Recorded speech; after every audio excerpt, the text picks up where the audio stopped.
নমস্কাৰ ছাত্ৰ ছাত্ৰীসকল বিকাশ এডুকেশ্যন চেনেল সকলোকে আকৌ এবাৰ পুনৰ স্বাগতম জনাইছোঁ। আজি এইটো ভিডিঅ'তে আলোচনা কৰিম অসম জাতীয় বিদ্যালয় ক্লাছ 8ৰ ইংৰাজী লেচন নম্বৰ 10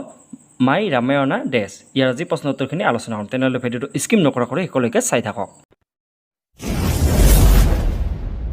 ভিডিঅ'টো আৰম্ভ কৰাৰ আগতে এটা কথা কৈ থওঁ যে যিসকলে ফাৰ্ষ্ট পাৰ্টৰ ভিডিঅ'খিনি চোৱা নাই অৰ্থাৎ 1ৰ আৰু 2ৰ এৰ পৰা ভিডিঅ'খিনি চোৱা নাই, ভিডিঅ' লিংক ডিছক্ৰিপশ্যনত দি আছে, তাতে আপোনালোকে চাব পাৰিব। এইটো ভিডিঅ'ত আজি আলোচনা কৰিম 2 নম্বৰৰ বি নম্বৰৰ পৰা। এই বি নম্বৰৰ পৰা আজি এইটো ভিডিঅ'ত আলোচনা কৰিম। 2 নম্বৰ কৈছে যে give brief answer to the following, কৈছে যে তলত দিয়া কথাবোৰৰ চমু উত্তৰ দিয়া। ইয়াৰে প্ৰথম বি নম্বৰটো দিয়া আছে যে ইয়াৰ পিছৰটো যে what were some of the favourite প্ৰগ্ৰামছ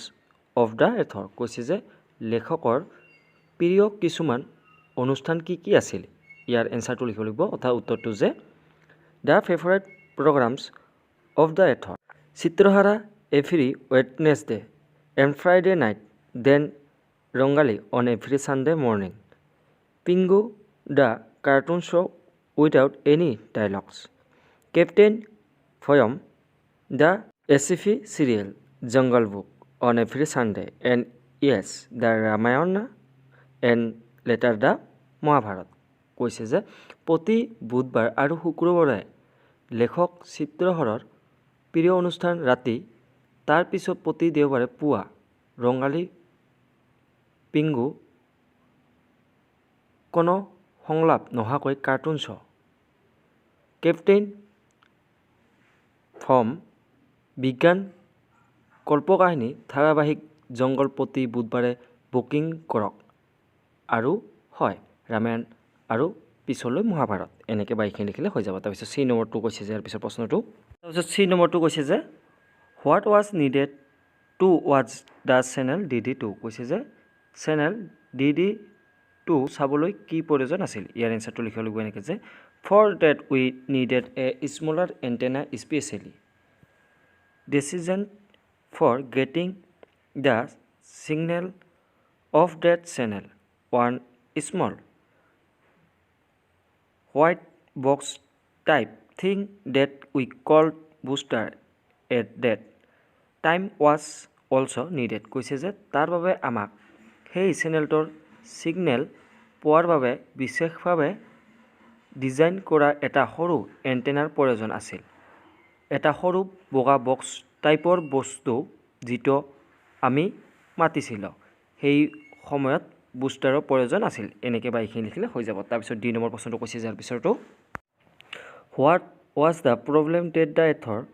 head to face after getting the TV set how was the problem solve, কৈছে যে TV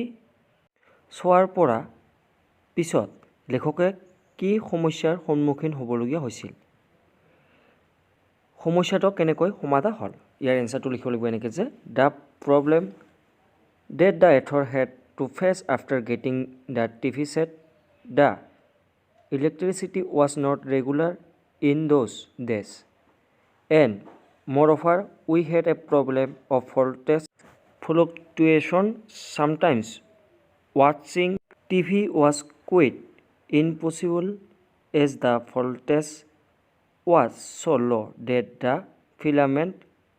of the bulb used to glow, কৈছে যে লেখকে লাভ কৰাৰ পিছত যি সমস্যাৰ সন্মুখীন হ'বলগীয়া হৈছিল টিভি ছেটটো সেই সময়ত বিদ্যুৎ নিয়মীয়া নাছিল আৰু তদুপৰি আমাৰ ভল্টেজৰ উঠা নমাৰ সমস্যা হৈছিল। কেতিয়াবা টিভি চোৱাটো একেবাৰে অসম্ভৱ আছিল কাৰণ ভল্টেজ ইমান কম আছিল যে বাল্বৰ ফিলামেণ্টটো জিলিকি উঠিছিল। তাৰপিছত প্ৰশ্নটো আছিল যে হাউ ৱাজ দ্য প্ৰব্লেম ছল্ভ, কৈছে যে সমস্যাটো কেনেকৈ সমাধান হ'ল। ইয়াৰ এনচাৰটো লিখিব লাগিব এনেকৈ যে তাৰপিছত লিখিব লাগিব যে they use to have two stabilisers in চাৰ্চ time and that solve our problem, কৈছে যে আগতে এনে সময়ত তেওঁলোকৰ হাতত দুটা ষ্টেবিলাইজাৰ আছিল আৰু সেইটোৱে আমাৰ সমস্যা সমাধান কৰিছিল, এনেকৈ বা এইখিনি লিখিলে হৈ যাব। তাৰপিছৰ প্ৰশ্নখিনি কৈছে যে ইয়াৰ তাৰপিছত 3 নম্বৰখিনি কৈছে যে right weather of the following statements are true or false কৈছে যে তলত দিয়া কথাবোৰ সত্য নে মিছা বা অসত্য লিখা ইয়াৰ প্ৰথম এ নম্বৰটো দিয়া আছে যে আমাৰ প্ৰশ্নটো the author used to rush to the join uncle's home every Monday কৈছে যে লেখকে প্ৰতিদিনে জৈন খুৰাৰ ঘৰলৈ লৰালৰিকৈ গৈছিল এইটো হৈছে ফলছ অৰ্থাৎ অসত্য তাৰপিছত বি নম্বৰটো কৈছে যে ইয়াৰ পিছৰটো বি নম্বৰটো কৈছে যে দ্য প্ৰগ্ৰাম কৃষি দৰ্শন ৱাজ ফৰ দ্য চিলড্ৰেন কৈছে যে কৃষি দৰ্শন অনুষ্ঠানটো শিশুসকলৰ বাবে আছিল এইটো মিছা অৰ্থাৎ ফলছ লিখিম তাৰপিছত চি নম্বৰটো কৈছে যে ইয়াৰ পিছৰটো তাৰপিছত চি নম্বৰ প্ৰশ্নটো কৈছে যে মেট্ৰ' ৱাজ দ্য আদাৰ name of the channel DD2 কৈছে যে মেট্ৰ' আছিল টিভি চেনেলৰ আন এটা নাম DD2 এইটো হ'ব শুদ্ধ অৰ্থাৎ আমি টৰি অৰ্থাৎ শুদ্ধ তাৰপিছত প্ৰশ্নখিনি কৈছে পিছত ডি নম্বৰটো যে D a booster was needed to watch the channel DD2 কৈছে যে চেনেলটো চাবলৈ বুষ্টাৰৰ প্ৰয়োজন হৈছিল DD2 এইটো আমি শুদ্ধ লিখিম এইটো লিখিম আমি টৰি ই নম্বৰটো কৈছে যে electricity was regular in those day কৈছে যে সেই সময়ত বিদ্যুৎ নিয়মীয়া আছিল এইটো আমি ফলছ লিখিম অৰ্থাৎ অশুদ্ধ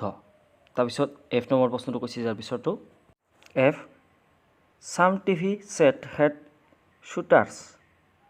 ডেট কুড বি লকেট কৈছে যে কিছুমান টিভি সেটত লক কৰিব পৰা শ্বৰ্ট আছিল এইটো আমি টৰি লিখি ল'ম অৰ্থাৎ শুদ্ধ আজিলৈ ইমানে ধন্যবাদ